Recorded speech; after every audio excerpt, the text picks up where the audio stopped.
그럼 처음에 이제 서간 초음파를 시작하는데 중상이 되네 서간 초음파. 자, 서간 초음파를 우리가 중요성을 제일 알아요. 왜 서간 초음파가 중요하냐? 이 이제 왜 해야 되느냐를 알아야 되죠. 사실은 선생님들이 생각하기는 서간 초음파가 왜 중요하냐? 우리 임상의사가 개원 의사가 만나는 환자들 중 상당수가 배 아파고 오는 환자이고 되죠. 복통 환자가 되죠. 배가 아프는 환자가 제일 굉장히 많습니다. 근데 복통이 상당히 진단이 어렵습니다. 왜냐하면 배가 별로 안 아픈데도 불구하고 아주 서지컬 압도멘이 있고 배가 무지무지하게 아픈데도 메디컬 압도멘이 있지 않습니까? 그래서 우리 내과 의사는 교통 정리하는 역할도 굉장히 중요한데 서지컬 압도멘을 끌고 있으면 큰일 나고 사무니까 액토피 프레그넌시나 이런 걸 환자를 약 주고 보내주면 나중에 잘못하면 메디컬 슈에 걸릴 위험성도 있습니다. 그래서 복통 환자의 진단에 서간 초음파가 굉장히 유용한 거죠. 그래서 적어도 우리가 서간 초음파를 할 줄 알면 배가 아픈 환자가 적어도 이 환자가 메디컬 대선에서 해결해야 될지 큰 병을 빨리 초응급으로 보내야 될지를 알 수가 있기 때문에 그렇습니다. 그래서 이렇게 중요합니다. 첫 번째 중요한 진단입니다. 두 번째 중요한 대상 환자가 굉장히 많다는 거죠. 자, 우리가 간질환 환자가 우리 병원에 초음파로 올 때는 대부분 경우는 이미 진단이 된 리버 시로시스가 HCC 됐는지 또는 팔로우하게 오거나 또는 자기가 비행 간염에 파지티브거나 또는 뭐 간 기능 검사에 이상이 있어가 뭔가 있는지 그게 뚜렷한 목적을 가지고 우리 병원에 오게 되죠. 그러나 이제 배 아파오는 환자는 서간 초음파로 오는 사람은 아무도 없죠. 배 아프니까 병원에 왔는 거죠. 그러면 이 대상 환자를 우리가 솔리드 오감만 국한시키지 말고 배 아프만 서간 초음파를 적극적으로 권하는 것이 우리 임상의사한테 굉장히 도움이 되는 거죠. 왜 그러냐면 이 중대한 병으로 감별도 할 수 있고 그 다음에 서간 초음파를 하게 되면 우리가 초음파를 하고 난 뒤에 돈을 받을 수 있습니다. 예, 그러면 거기에 대해서 자꾸 말씀을 드리겠습니다. 중요성이죠. 예. 그러면 서간 초음파의 원리가 뭐냐? 이 굉장히 중요합니다. 과거에 제가 이제 서간 초음파를 처음 배울 때 많은 선생님들이 익혔어요. 서간이 뭐가 초음파에 보이냐? 서간 안에는 배 가스도 있고 음식물도 있는데 서간가 뭐가 보여요? 그거 귀신 뭐 나락감는 소리다 했는데 사실 얼른 생각해 보면 서간에 배 안에 음식물도 있고 공기도 있고 각종 것이 있는데 잘 안 보이죠. 근데 서간 초음파의 제일 중요한 원리는 바로 이겁니다. 서간 초음파의 중요한 것은 원리는 결국은 서간에 정상인 사람은 배 안에 음식물이 있고 각종 것이 있으니까 잘 안 보이는 게 정상입니다. 만약에 서간 안에 병변이 생기면 어떤 일이 생기겠습니까? 병변이 생기면 가령 월이 두꺼워지거나 얼사가 생기거나 메스가 생기거나 프루이드가 이렇게 되면 잘 보이게 되는 거죠. 그렇죠? 그러니까 원리는 한마디로 말해서 서간 쪽에 가장 중요한 잘 보이면 병이고 안 보이면 정상이다. 이게 제일 중요합니다. 안 보이면 정상이다. 그래서 이게 왜 중요하면 우리가 서간 초음파를 이제 스크리닝 할 때 복부에 이렇게 솔리드만 보고 나는데 서간 초음파 쑥 할 때 심각하게 보지 않습니다. 그냥 이렇게 한번 쑥 이렇게 문대해 가지고 보고 뭐 가스체가 잘 안 보이면 그냥 넘어갑니다. 그러나 갑자기 스토막이 디스텐션 되어 있거나 뭔가 이상이 보이면 이거 병이다. 이렇게 이제 알 수가 있는 거죠. 그러면 자 서간 초음파의 소견이 어떠냐? 이게 굉장히 중요합니다. 서간 초음파의 소견. 그리고 서간의 병변의 소견. 이것만 아시면 아주 쉽습니다. 그래서 서간 초음파는 리버나 다른 솔리드감보다 훨씬 단순합니다. 굉장히 단순한 검사입니다. 저도 이제 옛날에 근골격계 초파를 하고 배우려고 생각을 했어요. 그래서 김강희 쌤한테 가가지고 예전에 배워봤더니 근골이 조금 배웠습니다. 많이 안 배웠죠. 조금 배다가 나는 필요 없겠다 싶어 안 배워보니 근골격계 초파가 뭐냐면 질환이 너무 빤합니다. 그게 질환 경우는 뭐 있겠습니까? 텐던 럽처, 머슬 럽처, 뭐 인플레메이션, 뭐 몇 개 없어요. 병이 몇 개 없어요. 우리는 병이 굉장히 많지만 그 동네는 병이 몇 가지 없거든요. 어려운 것은 이 지금 병변 보이는 게 도대체 무슨 머슬이고 무슨 텐던이냐가 중요하지. DJ 엔티티는 아주 심플한 거죠. 심플한 거죠. DJ 엔티티는 심플한데 이 병변에 있는 근육이 뭐냐가 알기 어렵죠. 왜냐하면 이제 우리가 스테이틱 할 때 이미지하고 플렉션, 익스텐션 또는 로테이션, 애브덕션, 애덕션 하고 다이나믹 아나토미를 우리가 이해하기 어렵습니다. 그래서 저도 책을 아무리 읽어봐도 내가 정형외과를 안 했기 때문에 다이나믹 아나토미를 이해를 못 하겠는 거예요. 그래서 어려운 거지. 질환 자체는 너무 쉽다는 거예요. 소관도 마찬가지입니다.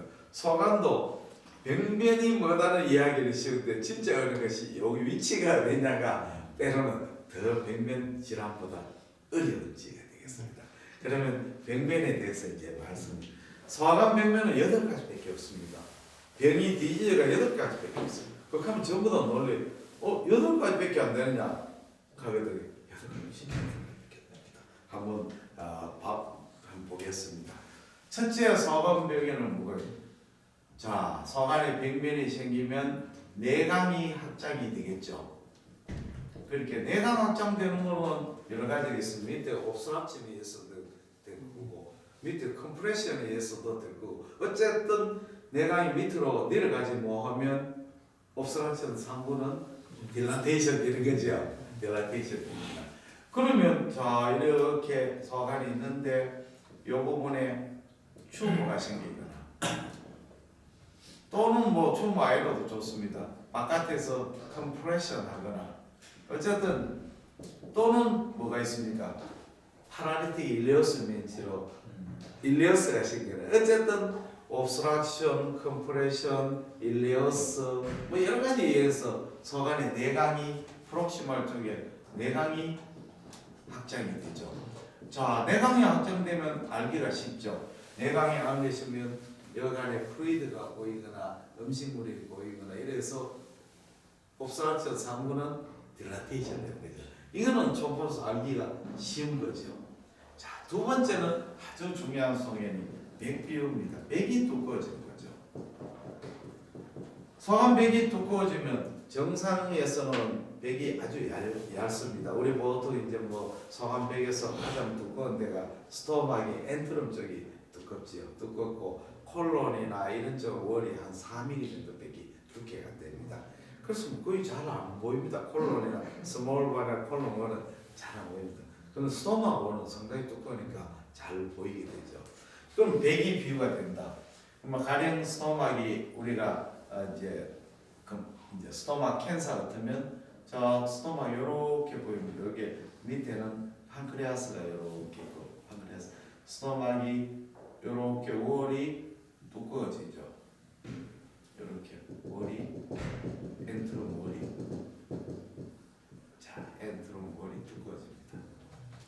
그러면 엔트럼 월이 두꺼워지면 알 수가 있죠. 정상은 우리가 스토막의 엔트럼 월의 두께가 디스텐션이 됐을 때는 얼마 정도 되겠습니까? 스토막의 엔트럼 대충 스토막의 엔트럼 월이 디스텐션 됐을 때 음식물이 가득 차거나 물이 차거나 공기가 차면 월이 얇아지겠죠. 그렇지 않습니까?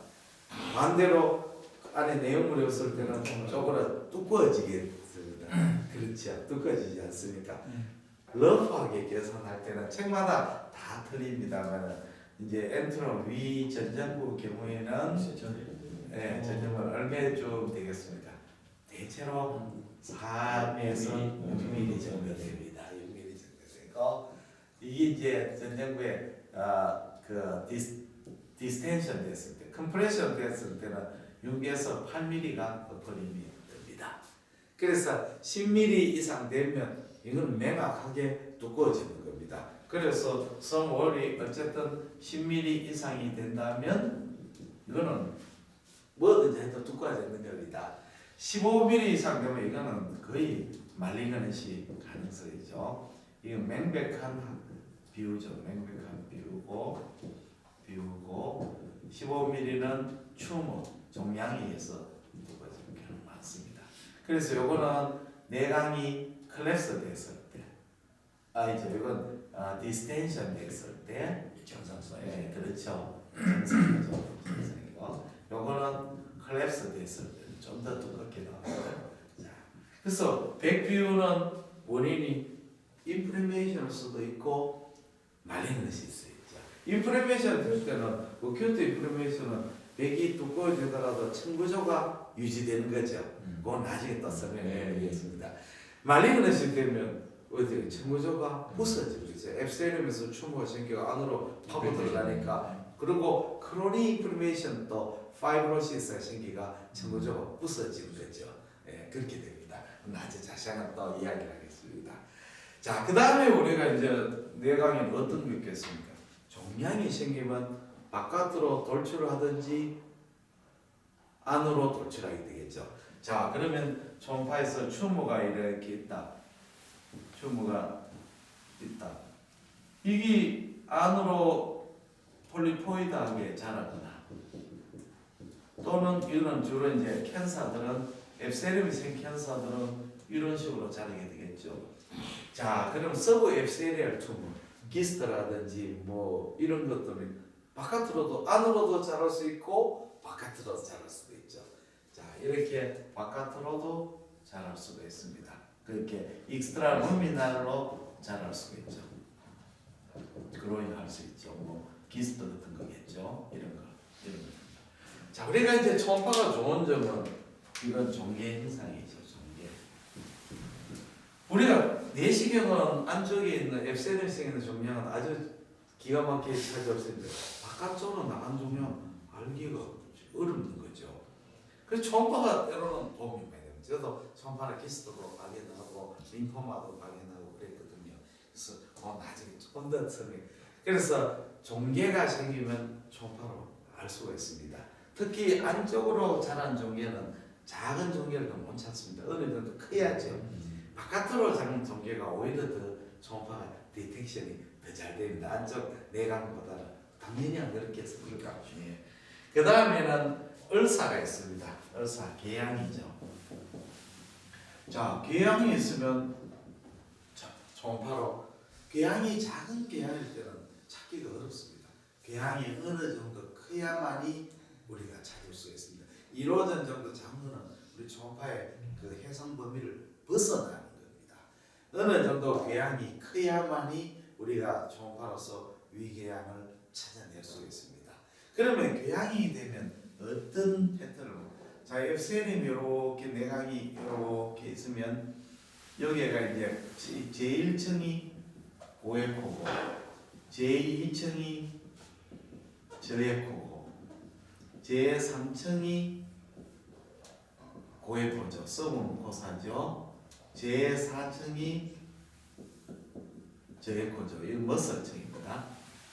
제5층이 고에코죠. 이거는 시로사고 서브 시로사죠. 시로사. 그러니까 장막층, 장막 하층이 제5층이 됩니다.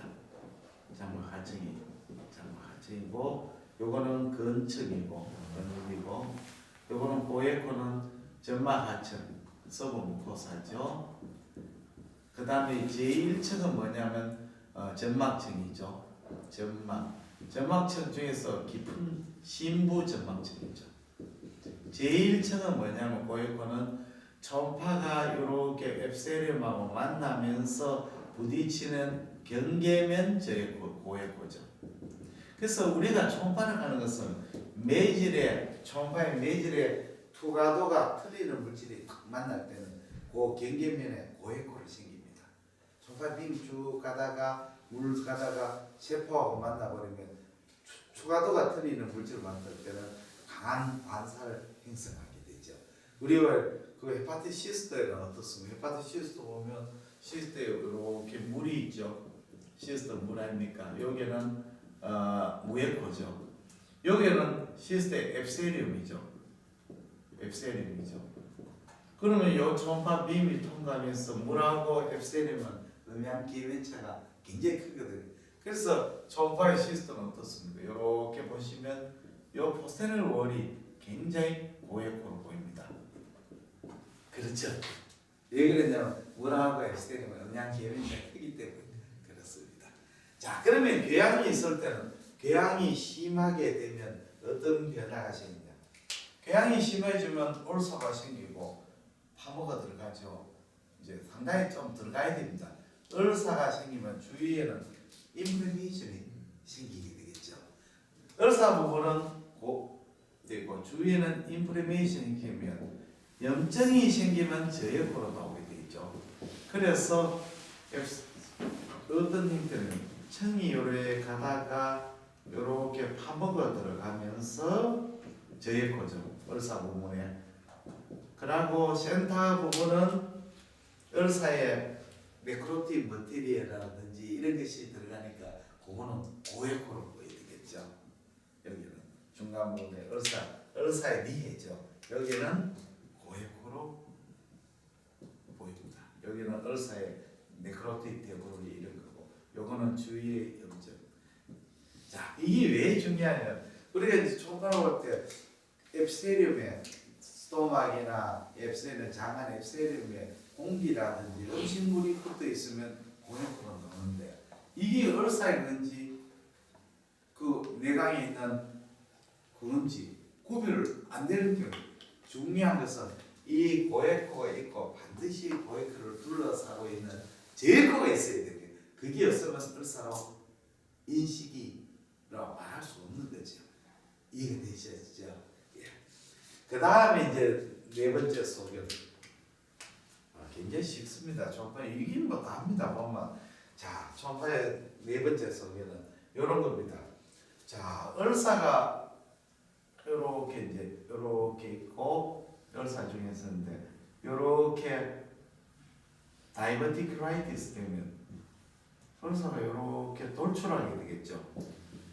울서가 여기 다이버티큐라이티스, 다이버티큐름이죠. 요거는 저에코가 되죠. 저에코 안에 페칼리스를 들었으면 요거는 고에코가 되는 거죠. 그 다음에 주위에는 염증이 생겨가지고 어떻게 되겠습니까? 인플레메이션, 패트가 어큐뮬레이션 되면 고에코가 되는 거죠. 고에코. 이렇게 염증 주위에는 이렇게 고에코가 되는 거죠. 앞에도 그렇고 모든 거 그렇죠. 우리가 소화관에 있고 우리 몸의 조직에서 염증이 생기면 제일 처음에 세포가 침몰이 되면 처음에는 고에코가 나옵니다. 그 다음에 조금 더 있으면 세포에 사이토카인이라든지 인플레메이터리 그게 나오면 베스레이 디라테이션 돼가 플루이드가 보이지 않습니까? 플루이드가 보이면 저에코가 되죠. 왜냐하면 액체는 초음파 빔을 잘 통과하기 때문에 그렇습니다. 그 다음에 염증 주위에는 팩트가 어큐뮬레이션 되죠. 메센트리 오든지 이 와가 이 염증이 퍼지지 않도록 감싸주게 되겠죠. 이런 소견이 나오죠. 그 다음에 이제 초음파 소견은 어떤 소견이냐? 안에 이제 종괴가 있는 수가 있죠. 종괴. 자, 이런 소화관 내관 안에 내관 요래인데 요 안에 종괴가 있습니다. 이게 이제 이렇게 나오는 이제 튜머하고 틀리가 종괴가 이렇게 있는 수가 있죠. 이런 종괴는 뭐가 있습니까?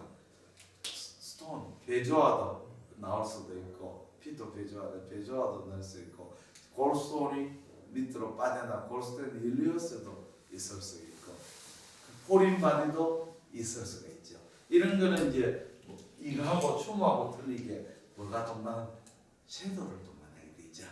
후반은 양이 있습니다. 종괴 뒤에 얘는 섀도를 동반했습니다. 그렇게 이 종괴는 뭐 돌이라든지 포린바디라든지 뭐 여러 가지 있죠. 피터 베조아라든지 이런 거. 그 다음에 소견주에 또 우리가 인터셉션이 있죠. 인터셉션. 장관이 이렇게 프록시말에서 장관이 이렇게 있는데 이쪽이 프록시말이고 이쪽이 디스탈인데 이 프록시말에서 디스탈로 가다가 말려 들어가는 거죠. 그렇게 되면 이렇게 안 됩니까? 이렇게 되겠죠. 인터셉션. 이게 이제 장중첩적이 되는 거니까. 장중첩 되면 요걸 컷다운은 어떤 사이고요? 이런 식으로 되겠죠. 타겟, 멀티플 컨센트릭 라인이 생기게 되지 않습니까? 이런 거는 이제 그 멀티 컨센트릭 사인, 타겟 사인. 이거는 뭐 아주 우리가 초음파에서 그 진단적인 가치가 있죠. 이거는 이렇게 나오면 인터셉션이 되죠. 이런 거는 이제 포린 바디라고 대번 알 수가 있는 거죠. 이런 성향이 나오면 이것이 다이베티큐라이티스나 아펜디사이트도 좀 비슷한 아펜디스나 다이베티큐랑 똑같은 거죠. 예, 똑같은 거죠. 길고 짧고 구멍이 넓냐 짧으냐 그 차이죠. 그 차이밖에 없는 거죠. 이렇게 됩니다. 자, 지금 거의 소파성이 다 됩니다. 그 다음에 이제 주위의 소견이죠. 우리가 처음에 운전을 할 때 제일 처음에는 전방 주식밖에 못 하지 않습니까? 운전이 능숙해지면 사이드 밀러도 보게 되고 후방도 보고 전방뿐 아니고 측방, 후방 나중에는 뭐 운전하면서 모든 걸 다 하지 않습니까? 마찬가지죠. 처음 하던 체험할 때는 그저 요거밖에 잠깐 빽빽밖에 안 돼요. 나중에 이제 점점 늘어지면 소환 주위에 있는 병을 보게 되는 거죠. 자, 그러면 주위에 있는 병변이죠. 주위에 있는 병변은 어떤 거냐? 주위병 몇 가지 없습니다. 주위병 장관. 자, 장관이 여기가 인플레메이션이 있다. 여기가 염증이 막 생겼습니다. 인플레메이션이 생겼어요. 그러면 이 장관 주위에 염증이 생기면 프루이드가 생기지 않습니까? 프루이드가 생기면 여기에 액체 저류가 생기겠죠. 액체 저류는 무슨 에코가 나왔습니까? 고저무. 저에코 내지 무에코죠. 네, 저에코 내지 무에코. 그렇죠. 저에코 내지 무에코가 됩니다. 저에코 내지 무에코. 자, 이 종양이 여기 있는 종양에서 주위를 침륜을 하겠다.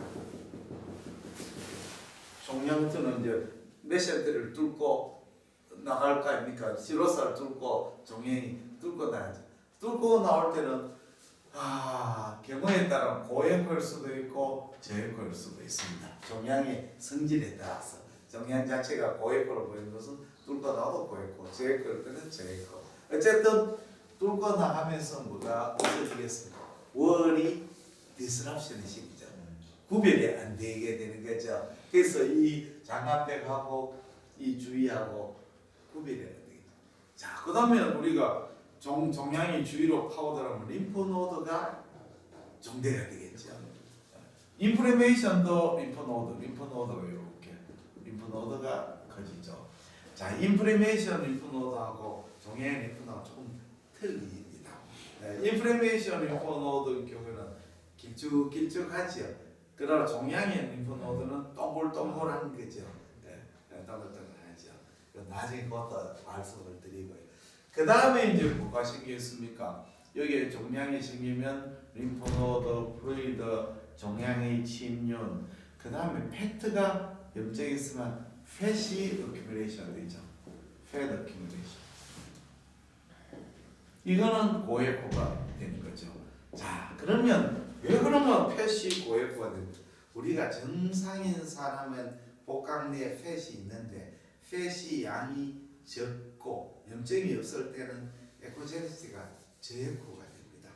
그러나 이제 팻에 인플레메이션이 생겨버리면 팻에 인플레메이션이 생기면 에코제네시티가 높아져 버립니다. 높아져 버립니다.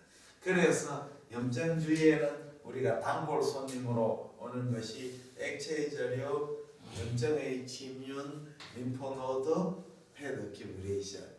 이게 이제 부수적인 소견이 나옵니다. 이 초음파 소견이 다 해요. 그 문제는 이제 이 소견을 종합해 가지고 이 병이 질환이 무엇이냐를 이제 진단하는 거지요. 그 다음에 이 병이 어디 있느냐, 위치가 어디 있냐, 어느 장기에서 생겼냐, 이걸 이제 감지를 하게 됩니다. 그리고 뭐 소아 초음파 소견은 뭐 너무너무 간단합니다. 뇌강 확장, 백비후, 궤양, 종계, 돌출상, 그 다음에 종 안에 있는 이게 뭡니까? 추모가 아니고 메스. 그 다음에 이런 멀티플 컨센트릭 링사인, 중첩상. 그 다음에 주위의 병변. 여기 전부 다 요걸 벗어날 수가 없는 거죠. 여기에서 다 결정이 되어버린 겁니다. 자, 그러면 다음에 이제 제가 설명할 것은 그러면 소관 초음파를 할 때 자, 요건데 소관 초음파 시에 테크닉인데 초음파 테크닉에 graded compression 하겠습니다. graded compression. 점진적 압박이라는 말이죠. graded. 압박을 할 때 갑자기 팍 하는 게 아니고 서서히 압박을 하는 것이 graded compression. 뭐 우스갯소리로 경상도 뭐 우리 부산 남자고 대구 남자 뭐 연애할 때 사랑하는 여자도 나와가지고 한테 프로포즈 할 때 어떻게 해요? 자, 부산 대구 남자는 서울 여자한테 가가지고 사랑합니다. 미자 씨, 저 아기를 낳아주십시오. 그 기자님이 맞겠지. 처음에는 데이트해가 꽃을 선물하고 두 번째는 이제 비싼 선물 잠정 단위를 높여가지고 나중에 다이아몬드를 넣어주고 반지로서 프로포즈 하지 않습니까? 이게 이제 여자를 할 때 그레이딩 컴프레션이죠. 배 아픈 환자를 갖다가 소관 촉보를 꽉 눌러보면 뭐 환자가 아파가지고 다 sep조를 안 하게 되지 않습니까? 그러니까 서서히 점진적으로 눌러가 그 병변주의 가스를 밀어내는 거죠. 그렇죠. 컴프레션 함으로써 초음파 프로브하고 병변하고 거리를 적게 하는 거죠. 이게 그레이디드 컴프레션 테크닉이죠. 굉장히 중요합니다. 그 다음에 소관 초음파가 CT나 MR보다 좋은 점은 자, 우리가 CT나 MR 사진을 보면 병변이 있는 병변처럼 보이는데 이게 진짜 병변인지 아닌지 모를 수가 있죠. 그러나 초음파는 내가 보면서 그걸 압박을 내가 이게 진짜 병변인지 아닌지 알 수가 있는 거죠. 안 그렇습니까?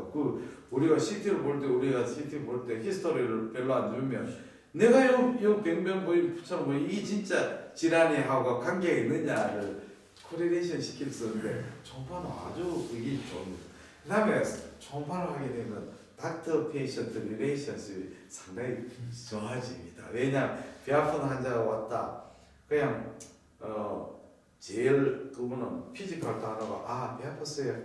예, 언제부터 아팠어요? 어제 저녁에 해 먹고 뭐 해가 어제 뭐 술 한잔 먹고 배 아팠어요. 그래요? 그럼 위험입니다. 그럼 약 처방 해줄 수도 있죠. 해줄 수도 있는데 환자는 뭔가 조금 덜 하죠. 그 다음 누우세요. 좀 귀찮죠. 그 다음에 피지컬 합니다. 피지컬 하면 그래도 환자가 조금 대접받은 느낌이 듭니다. 그 다음에 세 번째는 피지컬을 아주 간단하게 형식적으로 하고 그 다음에는 형식적 한번 좀 그림 곤란하고 최단 알레하고 그 다음에 초음파로 하는 거예요. 초음파할 때 소관 초음파 하겠는데 돈이 연매입니다. 그럼 환자들이 되게 싫어하지 않습니까? 그럼 내가 초음파를 잠시 한번 배를 검색해 보겠습니다. 요새 사람들 검색하는 말이 많이 있습니다. 검색해 보겠습니다. 그래서 프로를 싹 갖다 내가 보는 거라요. 보면 생각외로 많이 보이거든요. 보이면 그러면 환자한테 딱 보여주면서 지금 배가 아프시는데 지금 이 병이 터미널 이름이 딜라테이션 되고 여기 염증이 있고 림프노드도 있고 뭐 어찌고 저찌고 이렇게 설명하면 환자들이 보니까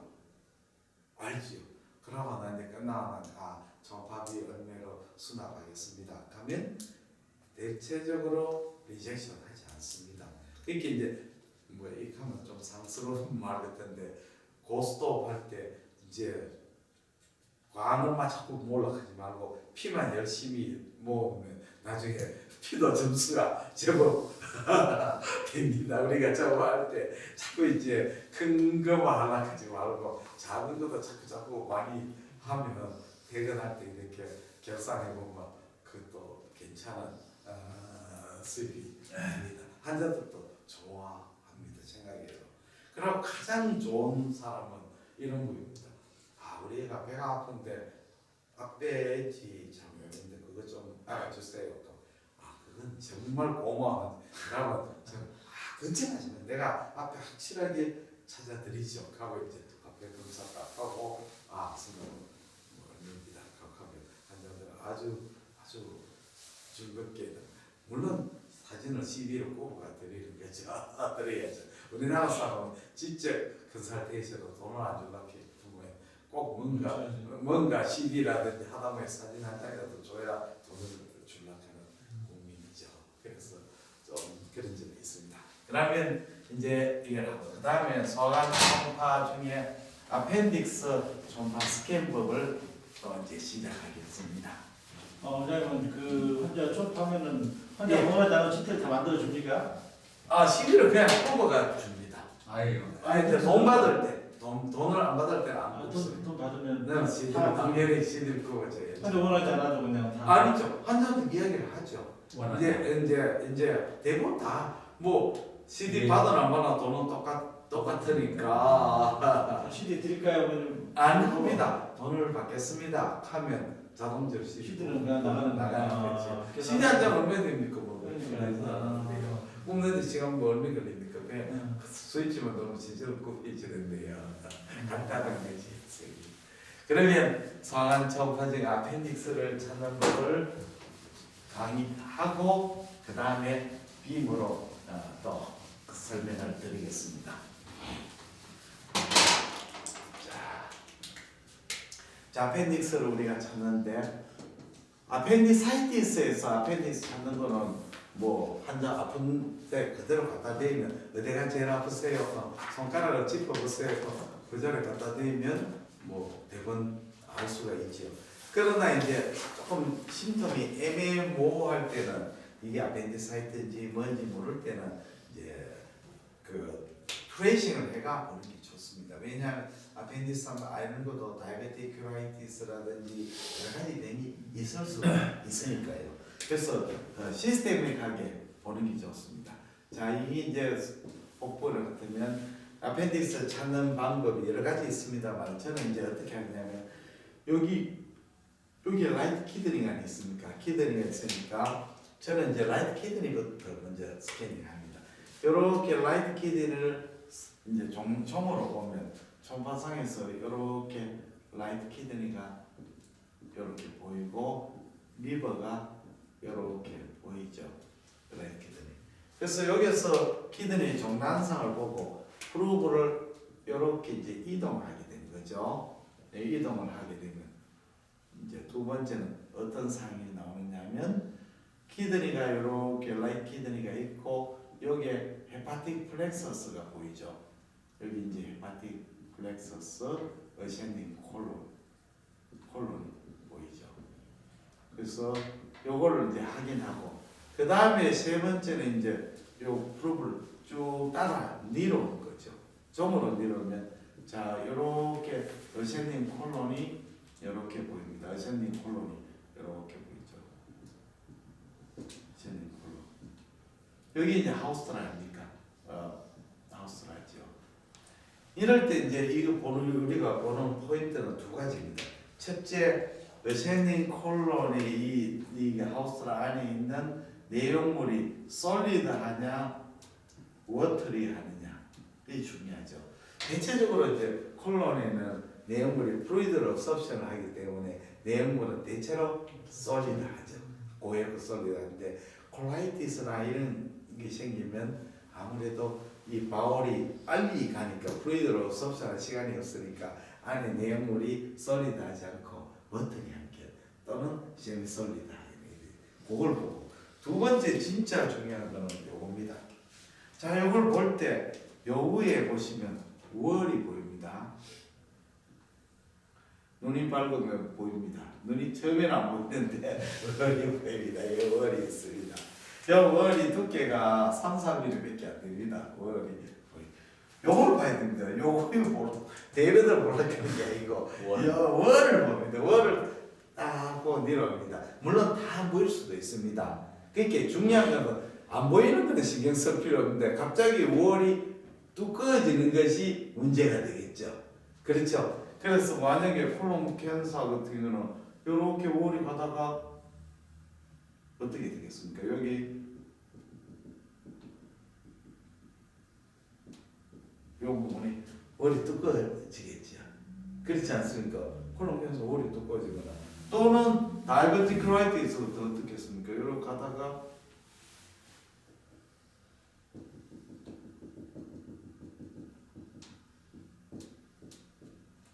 바깥으로 돌출을 하게 되겠죠. 두꺼워지느냐 돌출하느냐 이걸 봐야 되죠. 이게 이제 주안점입니다. 그 다음에 이제 네 번째 쭉 밀어갔습니다. 네 번째 소아스모스라고 만나죠. 네 번째. 자, 이렇게 와가지고 하부까지 내려갔습니다. 여기까지 내려오면 소아스모스. 이제 왜냐하면 앞에가 시쿰에서 나오는 거 아닙니까? 그러니까 시쿰을 찾아야죠. 시쿰 위치가 버라이벌하죠. 요게 보통은 라이트 로커드한테 있을 수 있지만 움비리쿠스 가까이 있을 수도 있고 라이트 어퍼커드한테 있을 수 있고 펠비케드가 축 처져 버릴 수도 있고 그렇게 시쿰을 찾으러 가는 겁니다. 그러면 셰딩 콜라 하우스라가 와가 소아스모스를 라이트 소아스모스를 만났죠. 그러면 하우스라가 이렇게 와가 딱 만났습니다. 만나면 요즘은 대부분 시쿰 위치에 왔구나 이제 추적을 하죠. 그 다음에는 프로브를 오른쪽으로 이제 반시계 방향으로 이렇게 돌리게 되는 겁니다. 돌리 여기서 이제 중요합니다. 이제 아나토미니까 지금까지 전부 컨벡스 프로브입니다. 컨벡스 프로브입니다. 컨벡스 프로브로 이렇게 보면 자 이런 식으로 보면 라이소아스머슬 그 다음에 여기가 위에가 터미널 일리움 여기에 라이트 일리아가 아트리 여기가 시쿰 여기가 IC 말고 이렇게 이제 만들어야 되는 거죠. 그렇죠. 그게 이제 랜드마크가 라이트하우스 라이트 일리아가 아트리 터미널 일리움 IC 말고 시쿰 이렇게 됩니다. 자, 이 구조를 만들기가 좀 어렵습니다. 프로브를 밑쪽으로 향하면 프로브의 각도를 밑으로 향하면 소아스모스밖에 안 보이고 프로브를 너무 높여버리면 터미널 일리움만 보입니다. 극단적으로 한번 그림을 그려볼게요. 극단적으로. 자, 사람이 이렇게 누워 있습니다. 이쪽이 머리입니다. 이쪽이 다리라고 생각합니다. 헤드하고 푸트. 프로브가 극단적으로 밑으로 이쪽으로 하면 이렇게 이쪽으로 하면 뭐만 보이겠습니까? 소아스모스밖에 안 보입니다. 라이트 소아스모스만 보이죠. 극단적으로. 그 다음에 프로브를 극단적으로 눕혀버립니다. 이렇게 프로브의 각도가 위쪽으로 가는 거죠. 반대로 프로브를 세워가지고 극단적으로 이렇게 해버리면 되겠습니까? 터미널 1륜밖에 안 보이게 되겠죠. 터미널 1륜. 터미널 1륜만 이렇게 보입니다. 터미널 1륜.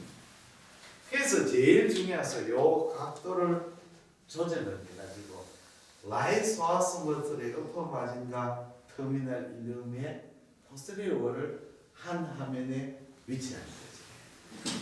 그렇지 않습니까? 이게 제일 중요한 것은 이 포인트에서는 라이트 소아스모스의 어퍼 마진 요거 터미널 1륜의 포스테리어 어퍼 마진 요 사이가 뭐가 있습니까? 메조 아펜딕스죠. 요 사이가 저의 코고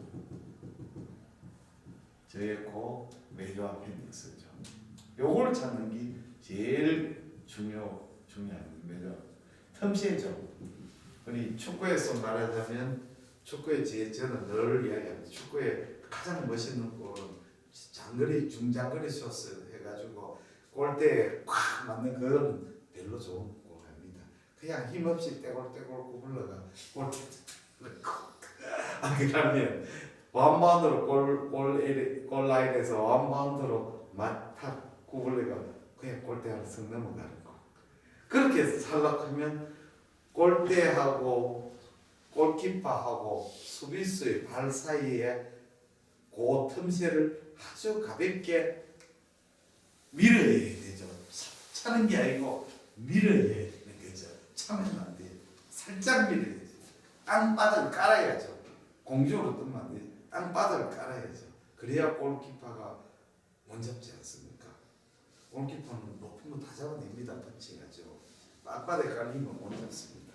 그렇게 결국은 포인트는 라이트 소화선은 스포 마진과 터미널 포스테리어를 한 화면에 위치하게 되면 자동적으로 메조 아펜딕스가 나오는 거지요. 그렇게 그때는 프로브 각도를 조절해요. 자, 그러면 이걸 찾고 난 뒤에 그 다음에는 우리가 아펜딕스의 기시부를 찾아야 됩니다. 아펜딕스가 이제 바로 여기에 요 타임에서 아펜딕스 나올 수도 있습니다. 근데 기시부를 찾으려면 프로브의 각도를 조절하게 되죠. 프로브의 각도가 어떻게 되는 건 당연하게 이렇게 되지 않겠습니까? 그렇게 되면 화면이 이렇게 변하게 되겠죠. 그렇지 않습니까? 여기 이렇게 가게 안 되겠습니까? 그 다음에 여기 이제 터미널리움, 아펜딕스, 여기 시콤이죠. 기시, 버딩하는 스트럭처죠. 이렇게 나오게 됩니다. 자, 그러면 요 놈을 이제 찾았으면 기시하는 걸 찾으면 요 놈을 따라 가지고 프로브를 옮기죠. 여기에서 이제 프로브를 요 아펜딕스를 따라 가지고 쭉 가게 됩니다. 요 놈 따라. 자, 그러면 이렇게 요게 리니어 프로브가 되겠죠. 리니어 프로브로 이렇게 보면 자, 이렇게 터미널 위험, 터미널의 포스테리오, 저기 터미널 안테리오겠죠. 포스테리오를 딱 보고 소화성 머슬, 어퍼 마진, 터미널 위험의 포스테리오입니다. 그러면 앞에가 스트럭처가 어떻게 돼? 그냥 쭉 하게 보이면 좋겠지만 그래 보이는 경우는 대부분 드뭅니다. 드물고 이렇게 튜블라 스트럭처가 보이고 끊기고 이렇게 있고 이렇게 떠가 여기에 엔드. 그래. 왜냐 앞에 약간 꼬불꼬불하니까 그렇습니다. 이렇게. 자, 그러면 요놈이 진짜 앞에냐 앞에냐 가면은 첫째는 이 두 개의 고에코 스트럭처가 나란히 해야 되는 거죠. 그렇죠. 그 다음에 중요한 건 여기에 재수 좋게 운이 좋게 여기에 가스가 딱 보이면 이거는 뭐 틀리는 거죠.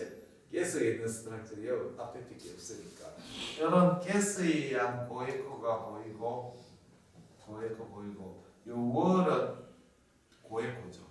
요거는 좀 더 고에코 요거는 서브무코사죠. 이렇게 제가 트레이싱이나 엔드까지를 확인하는 거죠. 이렇게 이제 그 다음에 중요한 건 요거 하나가 앞에로 뭐라고 합니다. 반드시 횡단상과 중단상이 세트. 그렇죠. 초음파는 무슨 영상을 보든지 횡단상, 중단상을 같이 완세트가 돼요. 그러면 자 요거는 앞에 중단상이지 않습니까? 횡단상을 만들어야죠. 요거는 앞에 중단상, 요거는 아펜딕스의 중단상이죠. 그러면 앞에 횡단상을 만들려면 프로브의 각도를 조절해야 되죠. 대체로 요 각도 오블라이트 비슷하게나 버티컬. 요걸 여기에서 프로브를 요 놈을 딱 보는 상태에서 돌리는 거죠. 그 중심에 딱 잡아놓고 돌리죠. 그러면 대체로 어떤 상이 나오느냐 하면 자 이런 식으로 나옵니다. 여기 소아스머스 요번에는 동그랗게 안 되고 길쭉길쭉한 머슬 번들이 나옵니다. 여기는 터미널 일리움이 이렇게 보입니다. 터미널. 그러면 아펜딕스는 요 터미널 용어가 소아성 머슬하고 만나는 요 트라이앵귤러 에리아. 여기 제에코로 나오는데 이 부분이 메조 아펜딕스가 되는 거죠. 요 안에 라운드 투 오발 스트럭처 찾는 겁니다. 여기에서 아무데나 찾는 게 아니고 반드시 터미널 일륨하고 소화수 만나는 요 부분에 안 그러면 요쪽 밑에라든지 이렇게 찾으면 어떻게 나누면 이렇게 오발하거나 또는 라운드 이런 스트럭처가 보입니다. 요걸 그래서 요 두 사진 완샷으로 내면 아펜딕스로 이제 컨펌을 받게 됩니다. 그러면 아펜딕스를 그러면 스트럭처를 어떻게 보이냐? 다이메트를 어떻게 재느냐? 여기에서 잘 되지 않습니다. 여기 왜 안 되느냐? 요 상에서는 서브무코사는 잘 보이지만 서브무코사 바깥에 있는 머슬층하고 시로사층이 잘 안 보이거든요. 그래서 앞에 횡단상에서 앞에 횡단상을 어떻게 나면 자 요렇게 앞에 내강이죠. 내강은 무에코로 나오죠. 근데 요 안에 가스가 있거나 가스가 있으면 고에코 또는 페칼리스가 있으면 페칼리스도 고에코 요거에 있어요. 요는 고에코. 그 다음에 앞에를 이렇게 싸고 있는 층이 고에코로 나오는 층이 뭐냐 하면 서브무코사입니다. SM이 고에코입니다. 서브무코사 고에코죠. 그 다음에 자세히 보시면 뭐가 나냐면 머슬층이 제에코로 보입니다. 이렇게 되는데 요 머슬층이 제에코 요거는 머슬입니다. 근데 바깥을 싸고 있는 시로사층은 잘 안 보입니다. 이 시로사는 완전히 안 둘러서고 조금 자세히 보면 시로사로 알 수가 있습니다. 그런데 완전히 둘러서지 않고 점점점점 둘러쌉니다. 그래서 다이멘트는 어디서 재느냐? 바로 여기서부터 여기까지 재야 되죠. 여기까지 재게 됩니다. 그냥 재는 게 아니라 약간 컴프레션한 상태에서 재게 됩니다. 재면 보통 정상에서는 6mm 미만이죠. 6mm 이상 되면 커졌다고 하는데 문제는 정상 앞에도 6mm 더 될 수가 있습니다. 이 안에 공기가 있거나 페칼리스가 있으면 더 커질 수 있죠. 그렇지 않겠습니까? 그러면 어떻게 되느냐? 월 두께를 재입니다. 월 두께, 요 두께가 여기 6mm 이하, 6mm 이하고 월 요 두께는 2mm 이하죠. 여기에서 월 두께 월씩 보통 2mm 이하 이렇게 정상화되게 되는 거죠. 됩니다. 자 그러면 이제 이렇게 해서 초파를 이거는 이제 클래식한 앞배죠. 클래식한 진짜 클래식한 앞배. 앞에 위치가 굉장히 버라블합니다. 버라블합니다. 그러면 이제 우리가 초파에서 이런 클래식한 앞배만 나오면 얼마나 찾기 좋겠습니까만은 안 그런 경우도 있으니까 사실은 문제가 됩니다. 그러면 앞배를 찾는 순서 어떻게 찾아야 될 것인가? 정상 앞배를 지금까지 제가 말씀드린 것은 소위 말하면 리트로 일리안 앞배를 하죠. 클래식한 앞배. 그럼 앞배의 위치가 어떻게 되어 있는가? 자, 여러 가지가 있습니다. 여기 이제 여기 시큰에서 소아스 머슬이 라이소아스 머슬이 있고 여기 이제 터미널 일리움이 이렇게 있습니다. 여기 있고 여기에서 이제 앞에가 기시하는 거죠. 여기서 앞에가 드디어 나옵니다. 가장 클래식한 타입은 아까 우리가 지금까지 설명한 요거죠. 여기 터미널 일리움 밑쪽에 있으니까 리트로 일리아크기도 하고 또는 뭐 서브 일리아크기도 합니다. 하여튼 터미널 일리움 밑쪽에 있다는 뜻이죠. 그 다음에 또 하나는 두 번째는 앞에가 여기서 다 기시는 다 여기서 합니다. 문제는 기시하는데 이제 결국 앞에의 디렉션하고 우리가 앞에가 보이는 포지션을 가지고 이야기합니다. 여기서 다 나오죠. 나오는데 앞에가 우리가 발견하는 위치가 문제가 되는 거죠. 자, 근데 여기서 나왔는데 각이 묘해가 잘 안 보이는 수가 있습니다. 여기 겹쳐져가 여기서 이제 드디어 보이기 시작합니다. 프리일리아, 프리일리아. 예, 이거는 프리일리아. 그 다음에 세 번째는 뭐냐? 이제 세 번째부터 골치 아파집니다. 세 번째는 자 앞에가 여기서 나왔는데 어떻게 가려가지고 잘 안 보여가지고 쭉 갔어요. 가가 잘 안 보이다가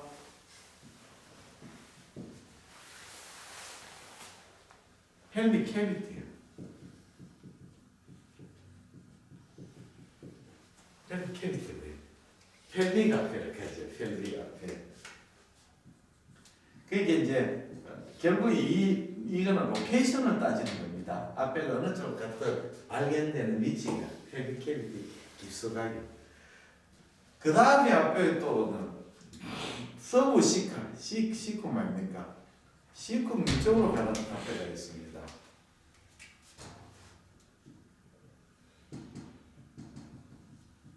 요거죠.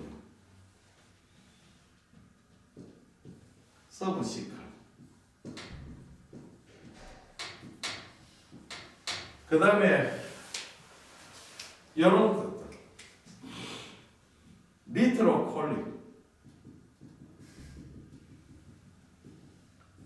골치 아프죠. 이걸 리트로 시칼 또는 리트로 콜링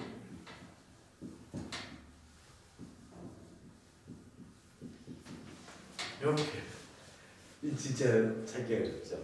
그 다음에 경우에 따라서는 또 이렇게 나오는 놈도 있죠. 여기서 나와가지고 이렇게 올라가. 이렇게 올라가는 놈도 있습니다. 이건 좀 이렇게 올라가면서. 요거는 뭐 파라콜릭하기도 합니다만 책마다 말이 틀린 이런 타입이 있습니다. 이런 타입인데 제일 많은 거는 역시 이 리트로 일렉이 제일 많죠. 그래서 이제 자 앞에를 찾는다 하면 아까 말씀드린 이렇게 소아스모스하고 터미널 일리움 사이에 찾아보고 없으면 어디를 찾아야 돼? 아하 혹시 여기 있지 않겠다니까 그룹을 좀 더 위로 올려가지고 프리일리아 여기 앞에가 있는지를 찾아봅니다. 아 여기도 없다. 그러면 이제 이쪽 동네로 가야죠. 시쿰 쪽. 그래서 시쿰 쪽 뒤쪽에 요 사이에 요렇게 아빠가 후보가 열로 갔는지 찾았죠. 그 다음에 서브 시칼이나 이쪽 동네는 잘 보기 없죠. 그때는 한자를 포지션 체인지를 해야죠. 그러니까 한자를 쭉 파일에서 하지 않고 한자를 랩트 라테랄 때 굽혀서 눕히면 이놈의 앞에는 무브먼트는 없지만도 중력에서는 움직이거든요. 그러니까 앞에가 시쿰 뒤에 있던 앞에나 콜론 뒤에 앞에가 쳐져버리게 되겠죠. 분리가 되는 거죠. 분리가 시켜가지고 보고 그래도 안 보일 때는 다시 서브 시칼에서 저 레프트 라테랄 때 굽혀서 다시 잽싸게 포지션을 주파이너를 다시 한번 체위 변화를 시켜버리는 흔들어 주는 거죠. 그래서 그래도 안 보인다. 그 다음에는 어프로치를 이게 여기서 앞쪽에서 어프로치를 하지 않고 옆쪽에서 어프로치를 해보는 거예요. 어프로치를 하죠. 그래도 안 보인다. 그때는 리니아 프루브가 아니고 컨벡스 프루브로 어프로치를 해요. 컨벡스가 리니아보다 좀 더 깊게 가는 거죠. 자, 얘네도 안 보인다. 여기도 아니고 여기도 없는 것 같고 여기도 없다. 그러면 두 군데죠. 펠빅 캐비티 있거나 안 가면 일로 콜로 따라가 올라가는 이놈은 좀 드물거든요. 그래서 이 놈을 찾지. 그러면 프루브를 컨벡스 프루브로 바꿔가지고 유리너리 브레드에서 옆으로 해가지고 검색을 하는 거죠. 컨벡스 프루브, 리니아 이렇게. 그러니까 이런 식으로 다시 정리를 하면 처음에 리트로 일리아를 찾아보고 없으면 프리 일리아를 찾아보고 거기에 없으면 서브 시칼이 있는지 찾아보고 서브 시칼이 없으면 이제 리트로 콜링이나 리트로 시칼이 있는지를 포지션 체인지를 고개도 딱 하면 이제는 편리 캐릭터 쪽으로 찾아보고 딱 하면서 곤란하고 이제 혹시 앞에가 저 우빌코스 쪽으로 있는지 프로그램을 위로 올려가지고 찾아. 그래도 못 찾는 CT 보내요? CT 보내는 거죠. 나무 그겁니다. 그겁니다. 자 이렇게 이제 앞에를 찾는 겁니다. 그러면 요거까지 강의를 하고 이제 또 빔을 영상을 보면서 서로 디스커션을 하겠습니다.